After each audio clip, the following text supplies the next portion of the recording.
Table with Mamley. I'm your host, Larry Ellison. The doctor is off today, but he's going to be calling in this morning. Yeah, we are live in studio. Good morning, Pastor Hobbs. How are you, sir? Good morning, by the grace of God. A little chilly out there this morning. It is. He's even bundled up in here, but we're going to get through it. So, okay, we want to thank our sponsor, Guarantee Rate Mortgage Company. For all your mortgage needs, give branch manager Cora Holberg a call at area code 781-342-0252. Guaranteed Mortgage is located at 75 State Street in downtown Boston, Mass. Guaranteed Rate Mortgage Company, guaranteed to exceed your expectations. As a matter of fact, our sponsor, Cora Holberg, is going to be in this morning in our 8 o'clock hour to talk a little more about mortgages and stuff there. A lot of changes going on there. I know it's affecting people whether or not they're going to buy, refinance, all that. So she's got all that information, and give us a call at 617-282-0685 is the number here. 617-282-0685. 0685. I want to remind our members as well, today is Mamleo's annual meeting, matter of fact, and they'll be followed up by a Christmas gathering at Mamleo headquarters today at 61 Columbia Road there. So if our members are listening there today, Saturday, December 10th, come on out and participate in that. President Jeffrey Loaf, Dr. Jeffrey Loaf, will be hosting the meeting today, but also going to have something I thought is very interesting. He's going to have all of the former presidents are going to be in the building there, and I intend to include myself in that as one of the former presidents of Mamleo there. So, folks, come on out again today, starting at 11:30 at Mamleo headquarters at 61 Columbia Road there. Come show your support. Come show your love. Bring the family. Come on down. Pastor Hobbs, before I go any further, if you would mind, sir, opening us up with prayer. Absolutely. Father God, we bless you and honor you. We give you praise. We thank you for your mercy, for your grace, and your being all powerful, for being on the way. I ask you just to bless this our time, bless this broadcast, be glorified in and through all that's said and done. And we count it as done in Jesus' name. Amen. Amen. Again, you are listening to At the Round Table with Mamley. I'm your host, Larry Ellison. My co-host, my brother from another, Dr. Bradley, is listening. He is not in studio today, but he is going to be calling in. He is on a well-deserved hiatus. Actually, I think we've all been on a little hiatus. So we are back live. I've been getting calls from folks. Are you guys live today? Yes, folks. It is not Memorex. We are live in studio this morning. I want to say a hearty good morning to Brother Harry Scales and Mrs. Scales. Good morning to those folks there. Hard lives. Good morning to Brother Jamal. Could love that brother and enjoy spending time with him on the weekends as well. The time we do out there doing God's work. Also, want to say good morning to Brother Rose Pierre, and hope the brother is feeling better. I know he was a little under the weather there, so hopefully that brother is feeling well this morning as well. And also, our brother from another, we can't forget trip every week. We head down to Indiana and say good morning to Brother Bridgeforth. Hope he is doing well there. Hope it's a little warmer down there, brother, than it is here.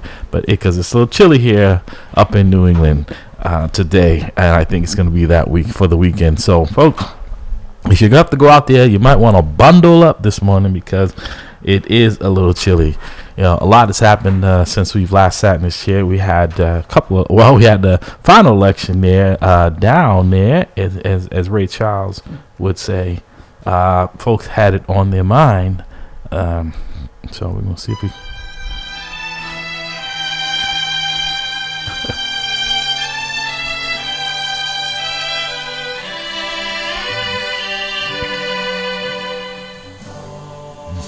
Georgia, Georgia, the whole day through, just an old sweet song keeps Georgia on my mind. Georgia on my mind. I said, Georgia, Georgia, a song of you comes as sweet and clear as moonlight through the pine. Yeah, folks, that's right. Georgia was on folks' mind for last week. So we had the election. The final Senate election took place in Georgia on December the 7th. And matter of fact, the results, I'm sorry, December 6th, and the results were that the Democrats will be in control of the Senate by a one seat margin. And it's interesting that yesterday, right after that, Kristen Sinema, the senator from Arizona, is switching her party to independent, but looks like she's still going to be caucusing with the Democrats, so still gives them an advantage in the Senate there. So things are going to be changed, but it just shows you how fluid things are. And folks, want to get your take on what you think happened down in Georgia. And why is it that, this is the question out there to folks today. Why do we always have to be in crisis mode before we respond, right? Why do we have to, folks, we see what's going on. And I guess in some ways a good thing is in the sense that the Republicans told you what their plans were for you. We saw it in Roe v. Wade. We saw it in Dodd's decision, overturning that. We saw it in the Republican-controlled state houses around the country, making it a lot harder for people to vote. And the folks in Georgia said, you know what? I'm not going to put up with that. We're going to come and stand. If I have to stand in line for 5 hours, whatever it takes, and if folks can't give me water or food, whatever, but what they will get is my vote. So I applaud all the folks down there in Georgia, and I think we should take that same attitude here. I think we get a little complacent here in Massachusetts because it's a Democratic state, and that we feel like our vote now it doesn't matter because it's a Democrat going to be in office there. That's not always necessarily so. Matter of fact, we were fortunate to have a governor, a Republican, Governor Baker, who I consider to be a very good man, and I think he's done a good job. And so we were fortunate that we didn't have some of these Republican governors that we see around the country. But it doesn't mean that we can't get one. Like the landscape has changed in Georgia, where we see more people of color, a more diverse state, and they're calling it somewhat of a purple state now in the state of Georgia because of what's going on down there. Because I know a lot of people, friends and family I know who are from Boston that moved to the Georgia area. So we're seeing the landscape change, but it's still a razor thin margin.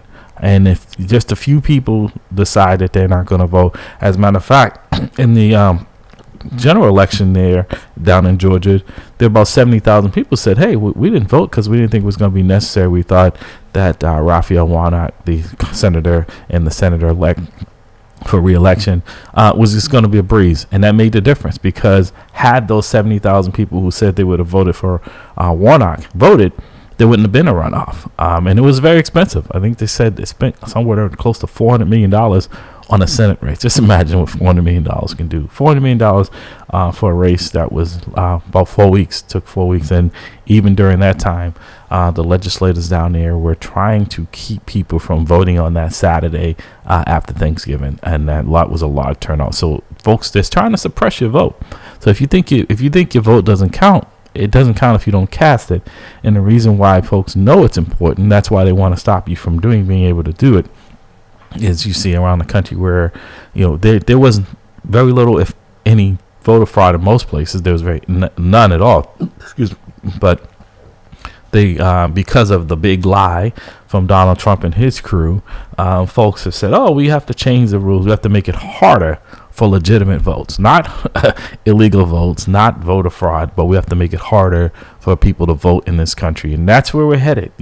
This isn't over by any stretch. Matter of fact, there is a argument in front of the courts today out of North Carolina in which the Supreme Court, which is very conservative leaning, is 6-3 majority, and the conservative side of the 9 justices, and 3 of them have pretty much already said that they want to give control, just as they did in the Dobbs decision as far as women's rights, that they want to give legislators who have a self-interest in elections, because they're usually on the ballot or someone they know, that they want to allow them to decide on who is elected. That's just not what they claim their Constitution, that they always are touting in people's face that they're strict Constitutions. That's not what the Constitution says.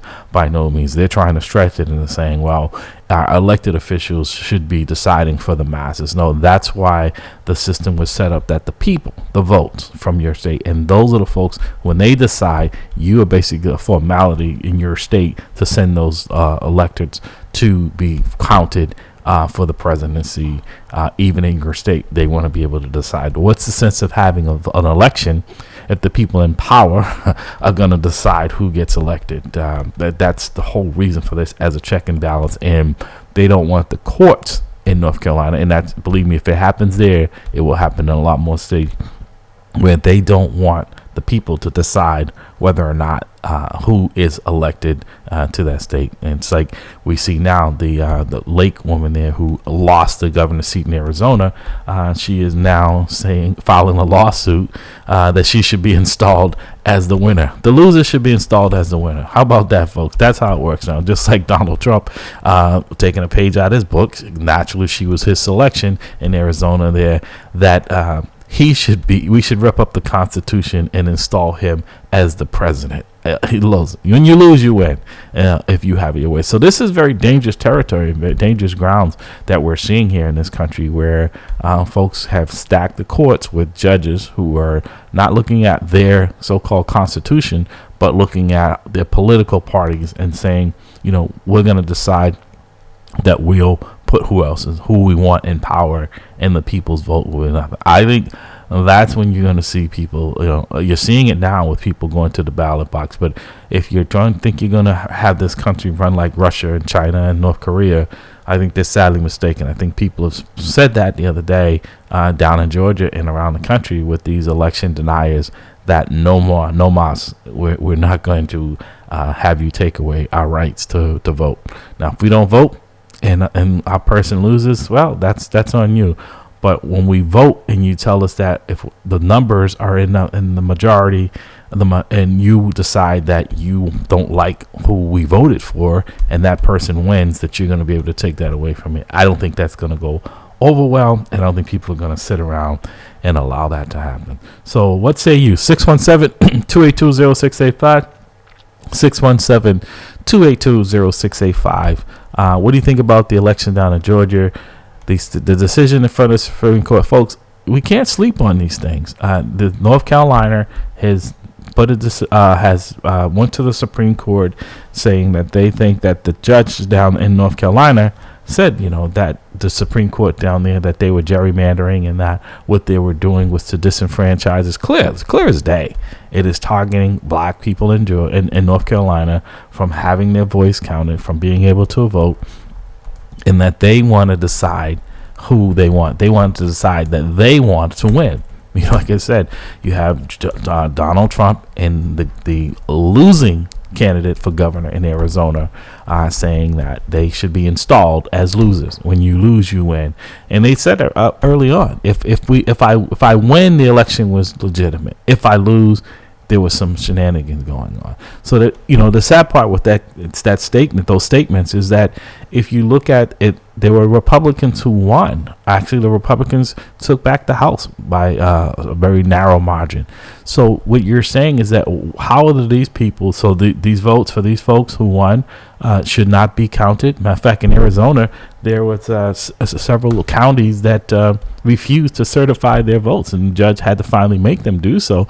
But even with that, they were going to cut off their nose to spite their face, because in those counties, their congressional people had won, but they weren't being counted and certified because the loser, Lake in Arizona, did not want them to certify those votes, the people's votes, because they didn't vote for her. That's not democracy, And then he said the biggest one is, he is the biggest loser, Donald Trump, to say, rip up the Constitution and make me president for life, just so I don't have to go to jail. That's basically what it comes down to, because he thinks somehow that if he is the president, and now if he is the candidate for office, because he's going to be saying, oh, they're targeting me because I'm running for office. No, they're targeting you because of your behavior, and you are going to have to be accountable, just like everyone else. As most of the court decisions have come out against Donald Trump, is that you are not above the law. You cannot take documents. You cannot cheat on your taxes with your company. You're going to be held accountable, most likely for the first time in his lifetime. And that is scary to him, because he's always been able to either buy his way out or lie his way out. Buy his way out or lie his way out. And this time it's catching up with him. So He's got a long haul to go. But like I said, folks, we are in for the fight of our lives in this country when it comes to people's votes and whether or not people are going to have the right to vote, or whether or not your vote is going to count, or whether or not legislators in some states, and seems to be a conservative Republican movement, that they are saying that they're going to decide if your vote counts only if you vote in the way that they want you to, only if you vote for who they tell you to vote for. That's not democracy. We've seen that in Russia, where Vladimir Putin, the president, not even the president, the dictator in Russia, just changed the laws, changed their constitution, so he is the president for life. So people don't get to decide. Like I said, he can then, like Trump would do, he can declare war on other countries and then say you can't even say that it's a war. It's a special assignment. This is dictated. North Korea, the folks over there are locked down. You can't say what you want. In China, people, there's, you're seeing around the world, though, there's uprisings with this. People have had enough.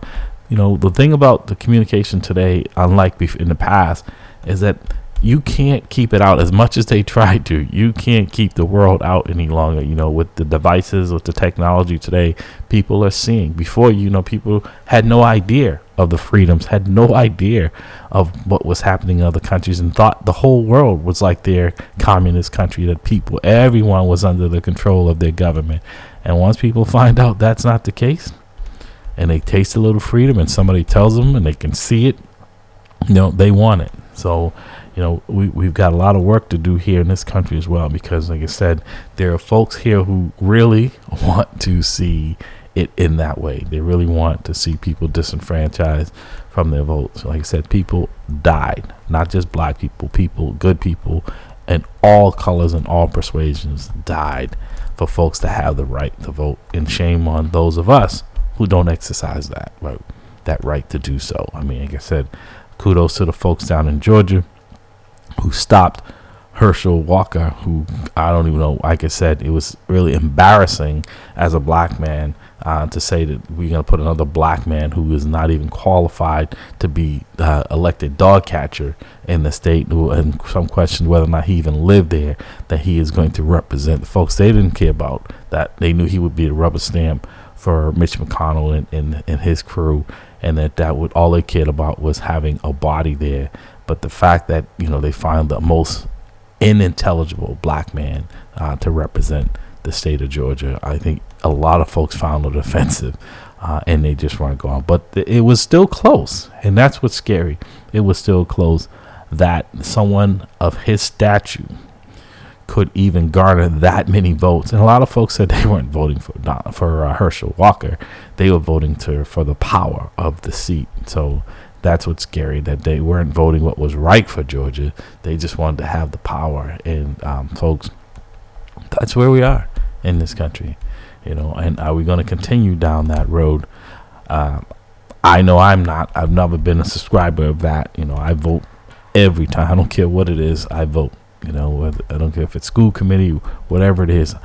I want folks to know that I'm invested, and folks should be too. Now it's a lot easier. You have early voting, you have absentee ballot. There's no excuse now for not having to vote. You can't say, I couldn't get time off that day. Actually, I believe some folks said it should be a holiday. Election day should be a national holiday, so that folks can go out and exercise their vote. But I think even with that, folks wouldn't vote, because a lot of folks, I know they're not working, they're not doing anything. They just can't be bothered. They can't be bothered until it impacts them in the way that it does. And don't sleep thinking because we're here in Massachusetts that this won't affect you. It will. Again, you listen to At the Round Table with Manny. The calling number here is 617-282-0685. 617-282-0685. We're going to take a quick break, and then we're going to come back and we'll get back into this. Like I said, we'd love to hear your calls. Take your calls on this matter. He said, where are we heading in this country? Is democracy? It is in the Supreme Court's hands as we speak. They had arguments this week on whether or not North Carolina is going to set the standard going forward, where your legislators are going to be able to decide whether or not your vote counts. And like I said, if that's the case, then you might as well shut down, turn off the lights, and go home, because in Republican control, they have gerrymandered the maps so that they can. Democrats do it too as well, but I mean, not in this magnitude of this here is just going into such an autocratic state. And what that means is that this is not, you don't get a side, you don't get to decide. Your vote really doesn't count. We become Russia, we become China, we become North Korea, in which the dictators who are in charge, like I said, we don't have kings and queens in this country. As a matter of fact, you've seen when Queen Elizabeth died, folks are saying, we don't want to be under that type of monarchy any longer. We don't. It doesn't do anything for us. As a matter of fact, you very rarely see any kings or queens that look like me. We have them, but I'm saying sitting on the throne. So, folks don't want to be ruled by that type of government any longer. So, like I said, folks, wake up. As Denise used to at framed out t-shirts, stay woke, stay woke. So, Pastor House, ready? We're gonna take a break, and we'll be right back. Get the chance to meet ya. No, I came up from the bottom, always rooting for the underdog. I wrote 300 songs in 1 year, Boogie will tell you I'm on it. I got unreleased songs for days, they don't want it. Eat any MC in the game, it ain't a challenge. If your music reflects who you are, then you's a coward. I can see through the lies, you ain't living what you spitting. If your money's so long, why your dog's in prison? Why your baby mom's stripping, why your mom's still living in that same broken home that you used to sell piffin'? You ain't gotta lie to me to sell me a track. You ain't gotta rock fake jewels or walk around strapped. I respect artists getting money, but love them for spitting crack. And the fact that one track can move a family out the trap. It's a dream for us lost souls brought up in the mix. I'm motivated by the artists coming out in my midst, and the artists that paved the way when I didn't exist. Music's a skyscraper, I'm just trying to add a couple bricks. This is for the dreamers. They say I am a dreamer, cause I still believe that anything is possible as long as you work hard. Hustle real hard, hustle real hard, hustle real hard, hustle so real if I never see ya, never get the chance to meet ya. No, I came up from the bottom, always rooting for the underdog.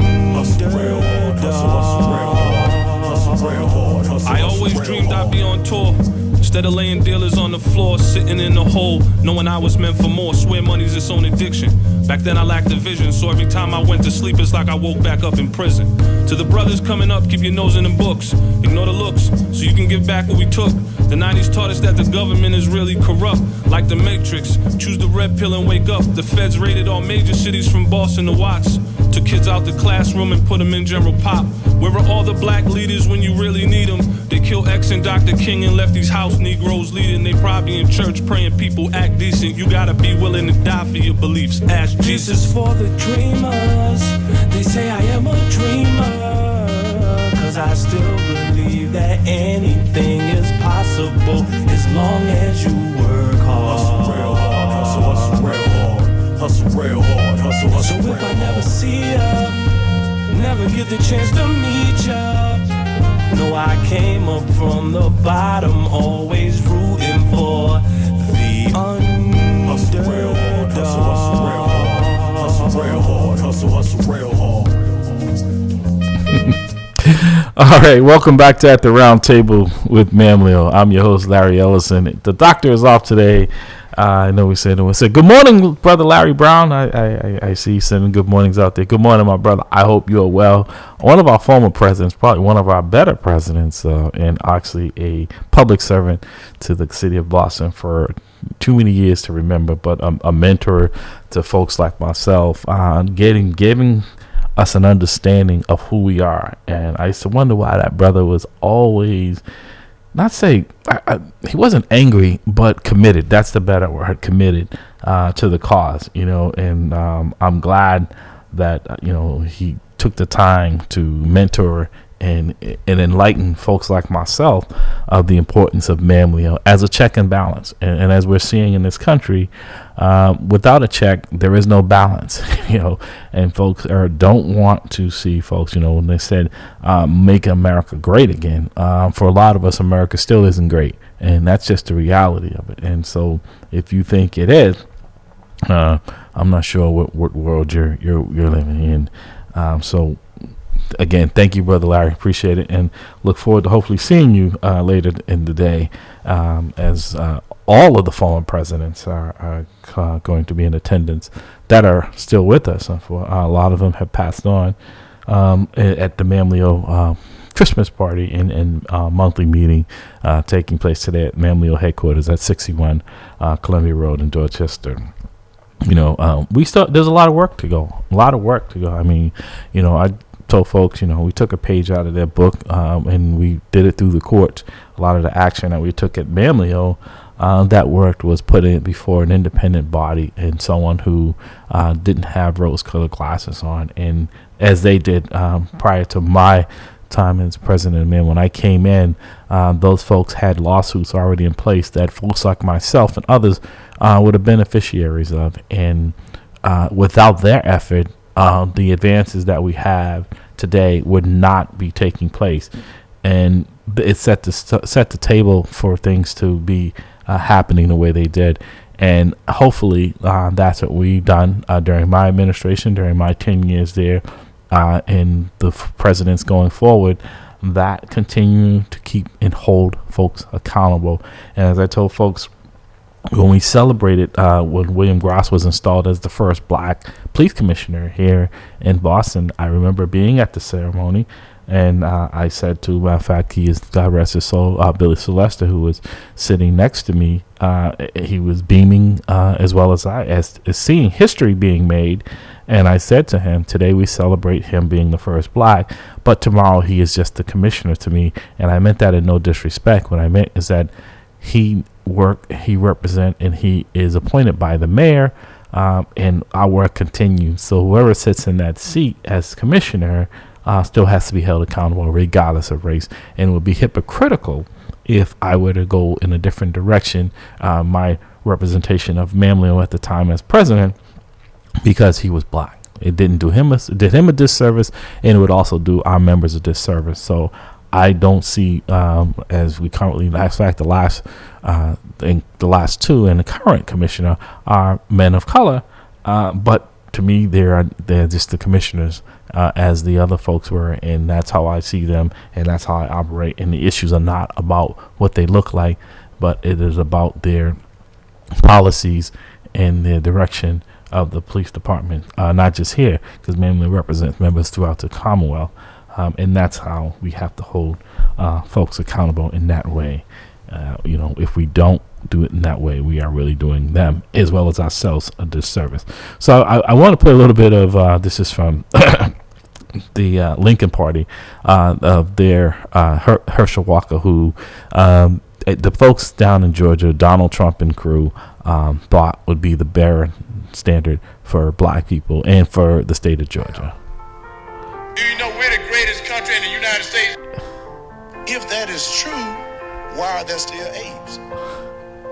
Think about it. A werewolf can kill a vampire. Did you know that?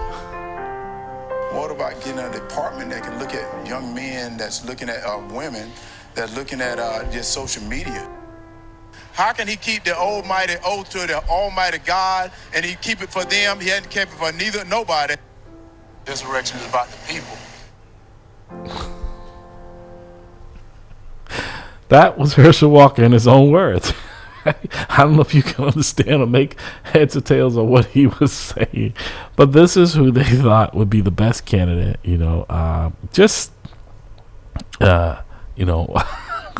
don't know what to say. I mean, I'm lost for words. They actually did a commercial down in Georgia, and they were playing it, and I couldn't stop laughing because they brought people in, and these were Herschel Walker's own words, and he was talking about werewolves, and when former President Obama, got up and they call him the closer, and he was speaking to the crowd down in Georgia prior to the election.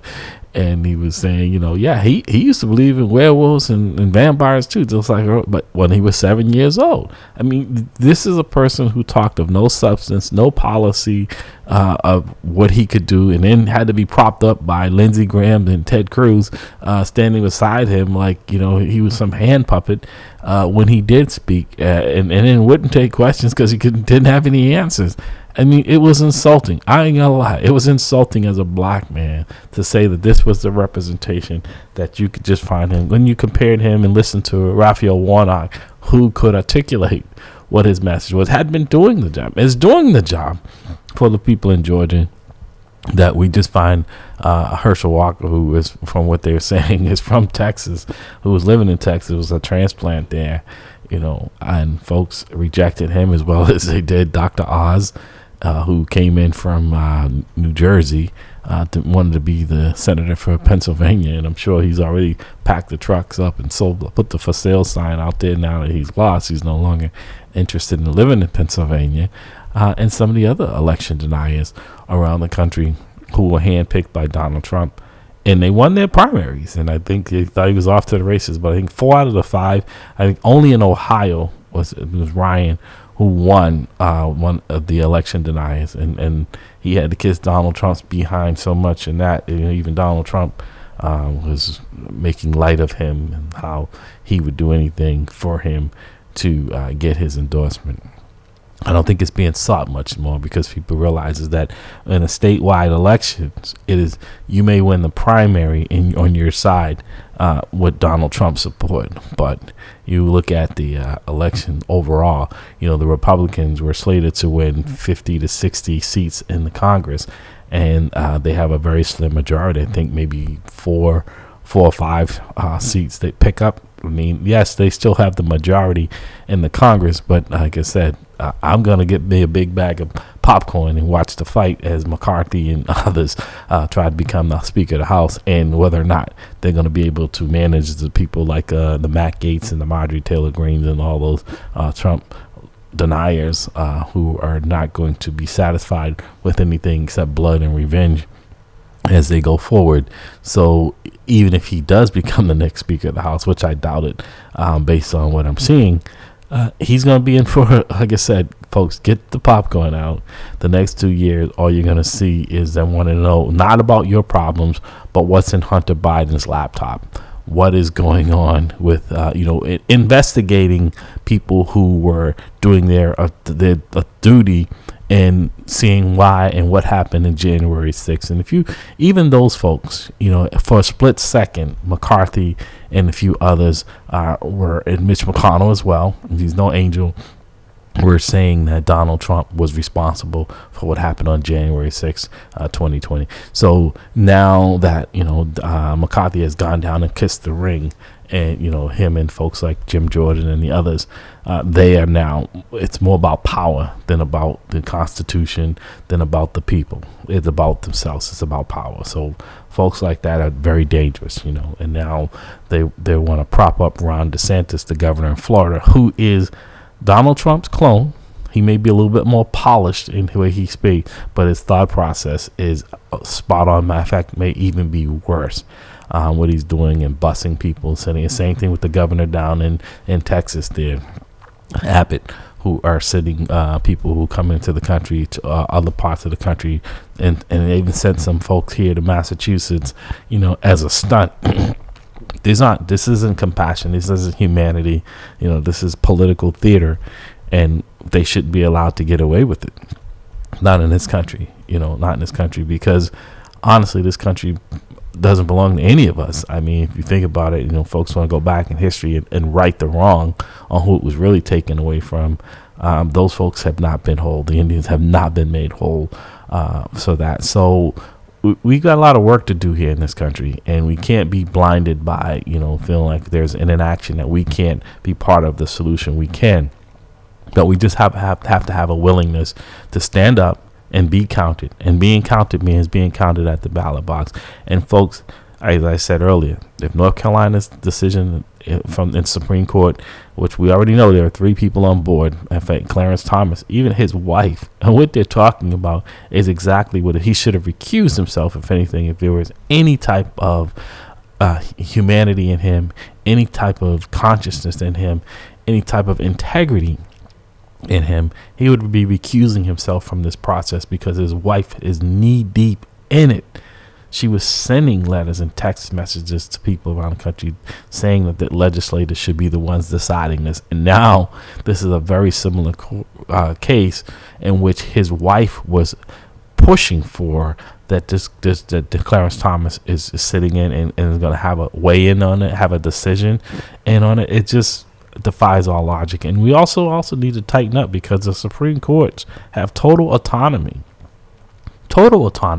Unlike other federal judges, they're the only ones. Basically, there's no oversight, and they are the ones who have the final say in what happens in this country. In most cases, and not all, because the Supreme Court has no enforcement powers, because they don't have a police department, they don't have an enforcement. So for the most part, people have complied with their decisions, but their approval rate is somewhere around 20% these days, because people see them now as a partisan political branch of the court of the government, not a separate and equal, but a political part. And a lot of the justice that were put up there was because of from the Federalist Society judges who were clearly acting the way that Gorsuch and Thomas and Amy Coney Barrett are doing. So folks are having very little confidence in the courts, and just like in other places, people aren't going to stand for it. They're not going to see their rights being eroded. I know I don't plan on sitting on the sideline watching my rights erode and going back and said, making America great again. Like I said, I'm not sure who it was great for. It wasn't great for everyone, and it still isn't.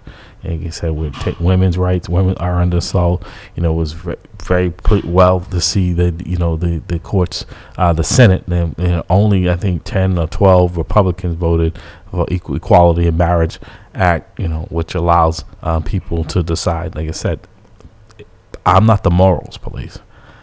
So I don't decide what happens in people's bedrooms, and nor should the government decide with that when consenting adults are engaging and wanting to be together. The consenting adults, not children, not someone of force, but consenting adults.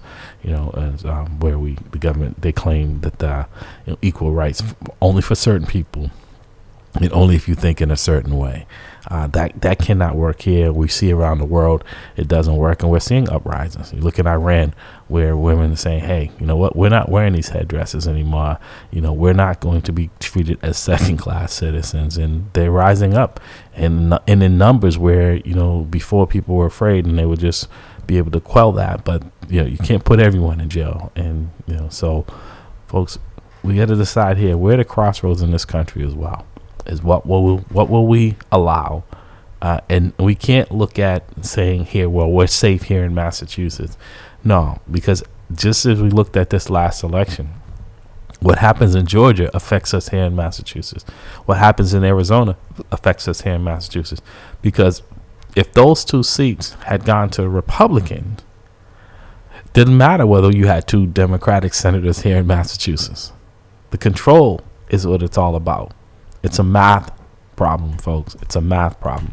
So your two senators from Massachusetts would have just been that, null and void. Their vote wouldn't count because the Republicans would have the majority, and it already said they're coming after rights, and certain people's rights. It's just like when they had control in the past, when they raised the taxes, the tax code, they changed. I know I pay more in property taxes than people who are multimillionaires. I know the average person is paying more based on the tax cut that they gave to rich folks. When Trump signed the bill, he called his rich friends and said, hey, I just took care of you. That's a small club, and not many of us are in it. Those senators, a lot of them go there. They're not rich. A lot of them are rich when they go, but the vast majority of them, but they become extremely wealthy when they become senators. And so a lot of the money that comes in, like you said, the race in Georgia alone, there was over $400 million. A senator makes $170,000, I think $177,000 a year is their salary. So think about that, folks. That folks would spend $400 million for a job that pays $177,000, right? So it's not about the job; it is about the power. That doesn't make sense. Who would invest that kind of money for that type of return unless there was some power, right? So the access and the power that comes with that will recuperate that and then some. And that's what folks want, because they're the ones who pass the laws, our Congress. They're the ones who get to decide for you, what you can and cannot do. They're the ones who get to decide if someone has a medicine or those things. All that gets decided by our legislators, by the Congress, right? And that means that these folks who have access to them, and access to them means having money. Money gets you influence. Those are the folks who get to decide what's right for you. A lot of them get to decide before something comes onto the market, right? So that they have an idea on what stock to buy or to tell their families, because they're sworn to secrecy. A wink and a nod, folks. You see that wink and that nod? Don't tell anybody that, this new medicine is coming to the market, and, you can buy it at $2, but when it hits the market, once it got our government approval, it'll be $200 a share, and just think about how rich you'll be. See, that's the access, right? Where most folks don't have that access. Most folks that look like me, including me, I don't have any senator's phone number. I don't have any congressperson's phone number, even the ones that are supposed to represent me. I don't have any of their contact information. And a lot of times when you look at follow the money, they're not representing on both sides, honestly. The donors, they say, we get these small donors, $5 and $10 donors. But trust me, they're not the ones who get access. When you see them and these big fundraisers that go around. I mean, the president, $1 billion, I think closer to $2 billion raised for president. $2 billion spent on the presidential election, this past presidential election. That's an astonishing amount of money. So what that says is people not because they like a candidate. It's about buying influence. Look at on the Trump side, the My Pillow guy and all these crazy. They were buying that influence. And it, like I said, that's on both sides. There's too much money in the politics. So the little people are not the ones who they're concerned about, because you don't give them enough money. If they've got to spend, $2 billion to be getting for an office, you're $5. Yeah, if you add it up with a lot of people, it starts to add up, but not enough for your return of your investment. But if I'm spending $100,000 for me and my significant other to attend a fundraiser, that's going to get their attention a lot more than my $5. Well, trust me on that. Like I said, when you look at the the way that the Republicans, when they did have control of the Senate and passed that in the House and passed that major tax cut for the wealthy, there was no trickle down. And I think people have seen that. And like I said, the other side is not perfect, but based on what I'm seeing now, I'll take a Democratic view over this radical Republican approach to government. The Marjorie Taylor Greens and all these folks. I mean, she's already said all she wants to do for the next 2 years that the Republicans have control of the Congress is investigate everyone. Investigate. How's it going to help you on your getting? You say, been in the grocery store lately, folks? Go in there and try to buy something. I was just telling Pastor Hobbs on the way in. I love these peanuts that I see at BJ's. They were a year and a half ago. It was $4.99 a bag, and now they're $6.50 for the same. There's no more in the bag, but it costs more. Like when they ask you what I need a bag for? I've spent $100. I can carry it out in my hand. I don't need a bag. A lot of these stores you got to buy a bag anyways. But I mean, you don't really need them anymore. Because there's not enough. When you used to go in the store and spend $50, you got enough in your hand. There used to be something you needed a bag or two for. No longer. Even with the increase from the minimum wage in most states, went up to $15. And I was listening to a woman saying that the minimum wage in Georgia is still only $5.50. $5.50 in the state of Georgia. And Georgia is becoming one of the most expensive places to live. Here in Massachusetts, Boston just beat out San Francisco recently as the most expensive city to live. It's number 2 now, and the only person beating us out is New York, which we'll probably never catch because New York is just ridiculously overpriced. But to just think San Francisco is not a cheap place. We're not talking about some little small suburban town in Iowa. We're talking about San Francisco, which is very, very, very expensive, and held the number 2 spot for quite some time, just behind New York. And now we've beaten San Francisco. Boston now is the second most expensive place to live, and this is a Democratic state.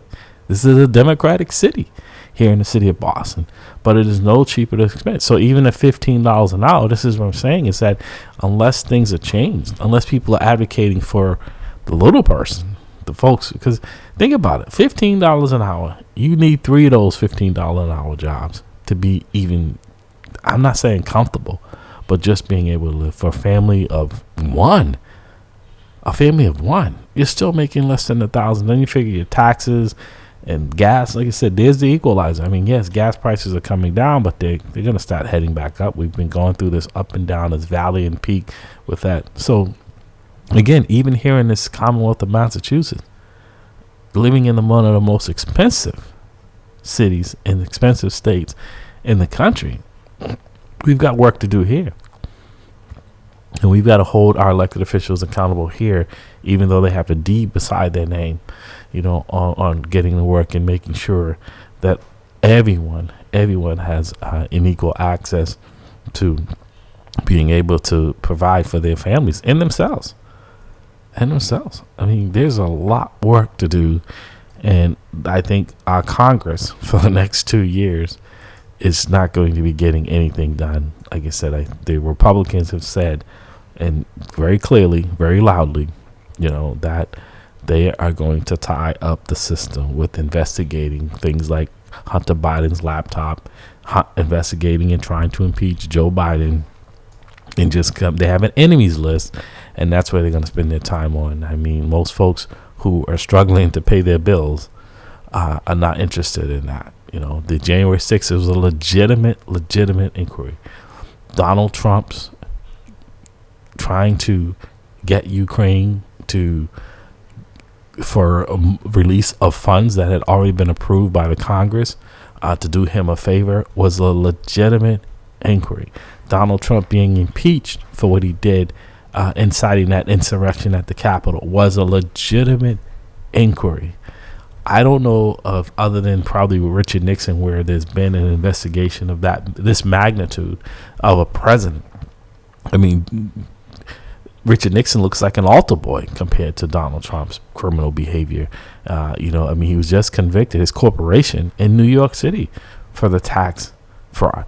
I mean, this is the beginning of it. He was supposed to turn over all the documents, even after a jury subpoena, a grand jury subpoena, even after he had been notified prior to that to return over documents that don't belong to him. He thinks they are. He's like a child. They're not his documents. They belong to the government.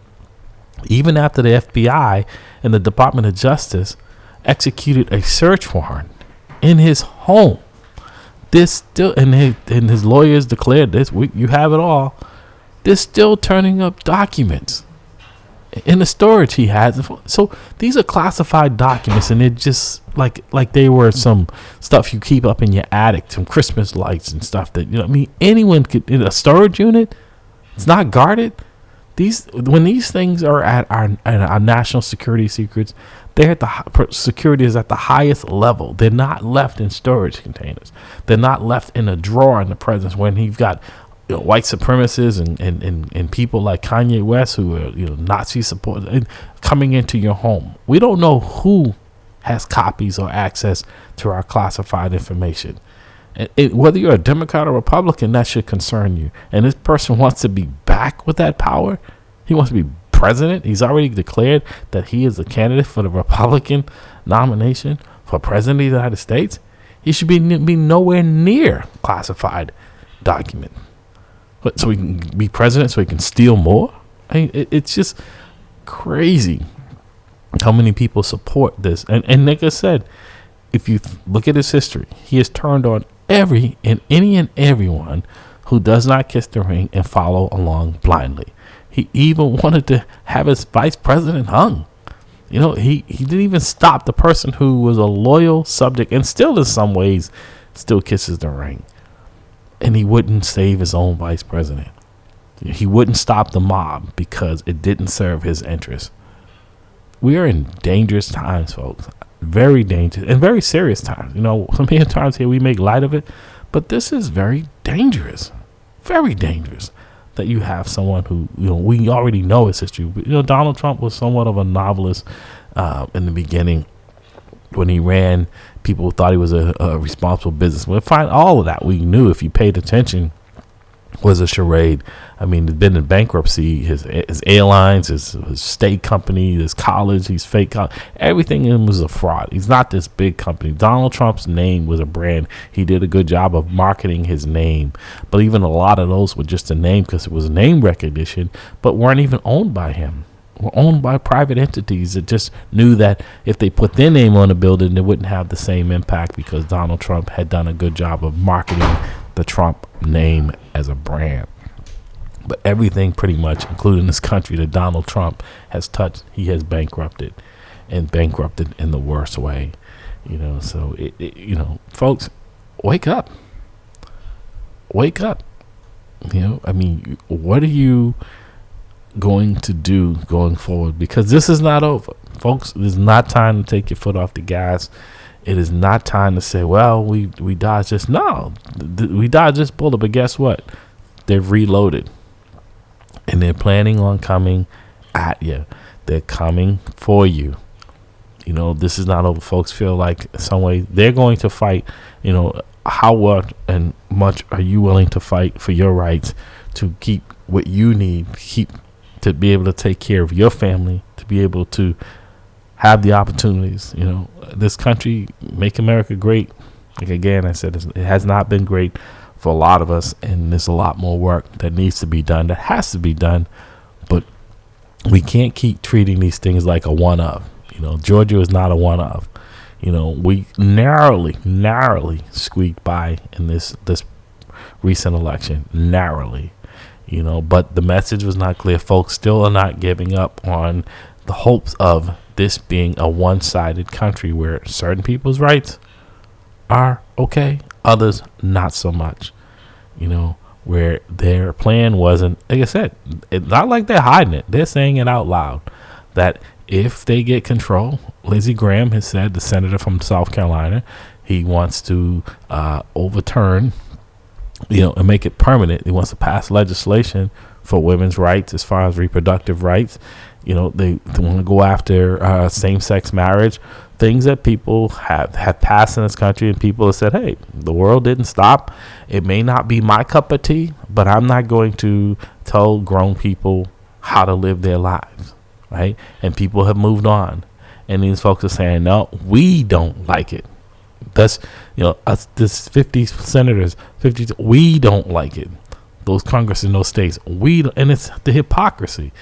Because if they're talking about strict conservatives, then you wouldn't be putting people like a Herschel Walker up there who don't know how many kids he has or how many women he's had abortions on his behalf. Same thing with Donald Trump. These are not moral people. These are not good people. These are charlatans. These are people who behavior is such. I remember Strom Thurmond. I remember he was one of the biggest, in my opinion, one of the biggest racists around.